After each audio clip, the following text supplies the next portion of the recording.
कल हमने बात की थी टोरिस स्कैम के बारे में, जहाँ पे ऑफिशियली तो यही कुछ 65-70 करोड़ का आंकड़ा आ रहा है।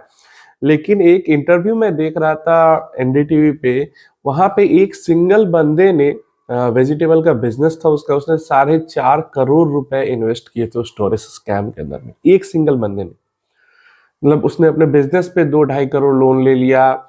जो सेविंग्स थी अपनी वो सारी लगा दी, गहने वगैरह बेच के लगा दिए, आसपास के लोगों से उधार लेके पैसे लगा दिए। और उसका कहना था कि ये लोग जो टोरिस स्कैम के अंदर इन्वॉल्व थे, ये लोग ऑनलाइन पैसा बहुत कम लेते थे, ज्यादातर पैसा कैश में लेते थे। तो जो स्कैम है, ऊपर से देखने में लग रहा है कि 50-70 करोड़ का स्कैम है, लेकिन अंदर से ये स्कैम मोर देन 500 करोड़ का भी हो सकता है। काफी सारे लोग कंप्लेन नहीं कर रहे हैं, इसलिए भी कि कहीं सामने से जो सरकार है ये ना पूछे कि आपके पास इतने इन्वेस्ट करने के लिए इतना पैसा कहाँ से है, इसलिए काफी सारे लोग तो कंप्लेन भी नहीं कर रहे। तो ये एक बहुत बड़ा स्कैम है, जितना ऊपर से देखने में लग रहा है उससे काफी बड़ा स्कैम है। देखो, एक स्कैम और होगा, और ये स्कैम जरूर होगा। अभी हुआ नहीं है, अभी तक भी अगर कोई सतर्क हो जाता है, बच जाता है तो वो बच जाएगा, नहीं तो जरूर से एक स्कैम और होने वाला है, जिसका नाम है बोट ब्रो।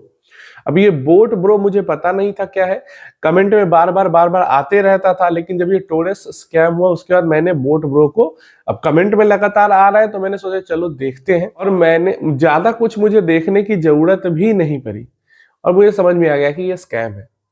अब यहाँ पे मैंने सोचा कि चलो वेबसाइट पे जाते हैं, इसके अकाउंट में लॉगिन करते हैं, अकाउंट क्रिएट करते हैं, देखते हैं क्या है, कैसे ऑप्शन देता है। सबसे पहली जो चीज है यहाँ पे, boAt bro, Yorker FX and Lewis Chaudhary, ये 3 नाम एक साथ आपको सुनाई देंगे। तो ये जो यॉर्कर एफएक्स है, ये एक फॉरेक्स ट्रेडिंग प्लेटफॉर्म है। जो लेविस चौधरी है उनका ही ये प्लेटफॉर्म है यॉर्कर एफएक्स। एंड जो बोट ब्रो है वो एक बोट है। इनका कहना है, लेविस चौधरी जी का कहना है कि ये एक बोट है, मतलब एक तरीके से एल्गोरिदम है जो कि ट्रेडिंग करेगा आपके लिए, और आपको ट्रेडिंग करके महीने का 10% रिटर्न, 5% से लेके 10% तक रिटर्न बना के देगा। सबसे पहला तो यहीं पे रेड फ्लैग है, चाहे कोई भी बड़ा से बड़ा ट्रेडर हिस्ट्री में हुआ है ना, उसने भी इतना रिटर्न नहीं बना पाया है। मतलब जो सब जिम सिमंस, जिनको एक तरीके से फादर ऑफ क्वांट इन्वेस्टिंग समझते हैं, और वो सबसे बड़े ट्रेडर उनको माना जाता है हिस्ट्री का, और उनका जो 30 इयर्स के राउंड के टाइम पीरियड का जो CAGR था वो 66% का था। समझ रहे हो? मतलब लगभग वही 5% मंथली, लेकिन वो भी हर साल हर महीने नहीं। और आपको जो 10% कोई कहता है तो वो सीधा 120% हुआ साल का, और कंपाउंड करोगे तो वो और ज्यादा ऊपर भाग जाएगा, काफी ज्यादा ऊपर भाग जाएगा अगर इस महीने के 10% को आप कंपाउंड करोगे तो, जो कि रियलिस्टिकली पॉसिबल ही नहीं है।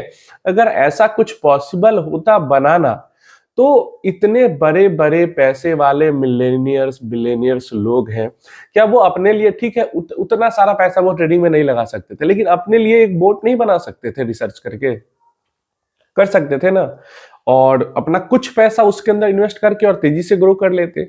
या फिर बड़े से बड़े पैसे वाले क्यों नहीं किसी ट्रेडर को हायर करके उससे ट्रेडिंग करवा के अपना कैपिटल बढ़वा लेते हैं?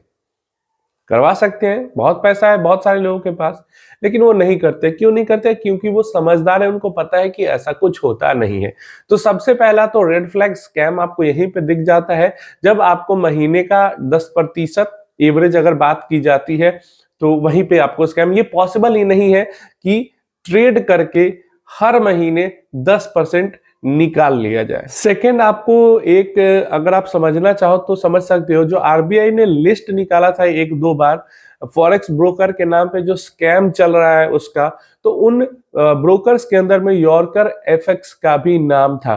तो आरबीआई आपको पहले से आगाह कर दे रही है कि ये एक स्कैम है, यहाँ पे कुछ भी आप इन्वेस्ट करते हो या कुछ भी इसके साथ आप एसोसिएटेड रहते हो तो आप इलीगल काम कर रहे हो, इससे दूर रहें। सेकंड चीज हो गई।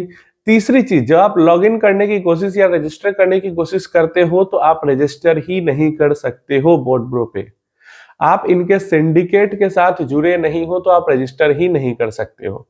अगर मान लो ऐसा कोई इनको एल्गोरिदम मिल गया, बोट मिल गया जो अच्छी ट्रेडिंग कर लेता है, तो और ये एक तो ये अपने लिए उसको यूज कर सकते हैं, लेकिन नहीं, अपने लिए यूज नहीं कर रहे, ये सेल करना चाह रहे हैं।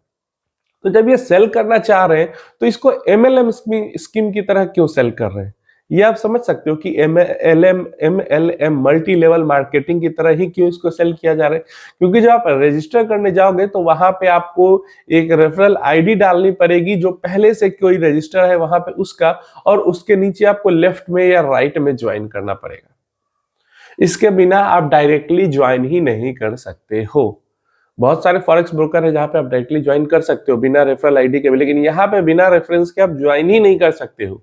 ये प्योर एक एमएलएम स्कीम है, ठीक है।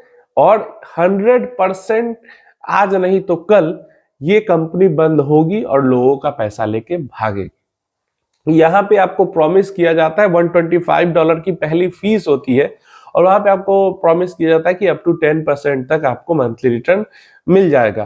काफी सारे लोगों का कहना है कि पास्ट में 1-2 साल से ये काम कर रही है और 10% कह रही है, लेकिन 5% या उससे ऊपर का रिटर्न ये मंथली दे देती है। तो देखिए, ये इतना रिटर्न मंथली इसीलिए दे पा रही है क्योंकि ये एमएलएम की तरह चल रही है। और जो इसके साथ पहले जुड़े हैं, देखो जो मल्टी लेवल मार्केटिंग होती है उसमें यही चीज होता है, जो स्टार्ट करता है इसको या जो टॉप पे रहता है वो पैसा कमाते जाते हैं, और धीरे धीरे धीरे करके जैसे जैसे नीचे जुड़ते जाते हैं, एक टाइम पे आके ये खत्म हो जाती है स्कीम, कंपनी खत्म हो जाता है और नीचे के लोगों का पैसा वहां पे फंसा रह जाता है। तो जितने समय तक ये चलेगा उतना बड़ा स्कैम निकल के आएगा, क्योंकि ट्रेडिंग करके ये पैसा नहीं दे रहे हैं, ये आप समझ लो। अगर आपको पैसा मिल भी रहा है तो ये पैसा वही जो आपके नीचे कोई और जुड़ रहा है, उसके नीचे कोई और जुड़ रहा है, उसके नीचे कोई और जुड़ रहा है, तो वो फीस सब में बट रही है और उसी का पैसा ही बट रहा है। एक्चुअल में ट्रेडिंग करके ये पैसा जनरेट नहीं कर रहे।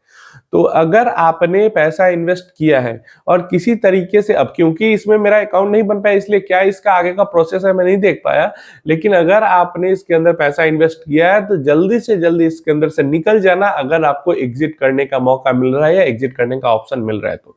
क्योंकि किस दिन ये बंद हो जाएगा किसी को नहीं पता, किस दिन ये लोग भाग जाएंगे किसी को नहीं पता। और वैसे भी लाविश चौधरी यहाँ रहते हैं, दुबई रहते हैं, कोई पता नहीं कभी कहीं रहते हैं, मेनली दुबई में ही उनका रहना है।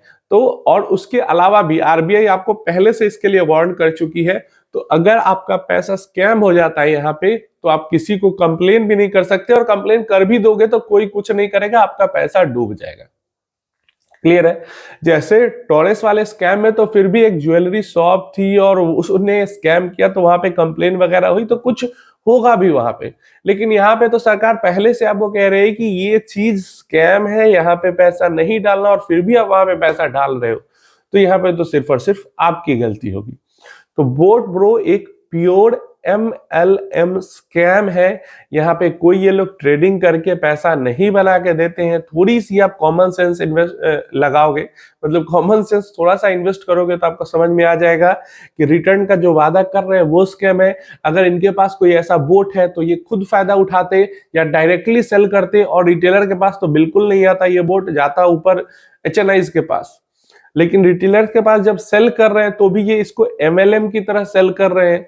आरबीआई ने ऑलरेडी वार्निंग दे रखी है, डायरेक्टली कोई ज्वाइन नहीं कर सकता है। ये सब इशारा है कि यही सब चीजें रेड फ्लैग होती है जो आपको एक इन्वेस्टमेंट ऑप्शन में देखनी होती है। तो अगर आप समझ गए तो समझ गए, नहीं तो पैसा तो एक न एक दिन आपका डूबना है। आप पहला $100 डालोगे, आपको अच्छा लगेगा, आप 200 डालोगे, 500 डालोगे, 1000 डालोगे, एक दिन भाग जाएगी कंपनी पैसा लेके आपका। काफी सारे लोग कंप्लेन भी नहीं करेंगे इसको लेकर, क्योंकि भाई गवर्नमेंट तो पहले से कह रही है कि इससे दूर रहो, और आपने फिर भी डाला है, तो लोगों के नजर, मतलब गवर्नमेंट के नजर में भी नहीं आएगा कि यहाँ पे कुछ ऐसा हुआ है, या दूसरे लोगों के नजर में भी नहीं आएगा। तो दूर रहें अगर अपना पैसा बचाना चाहते हैं तो।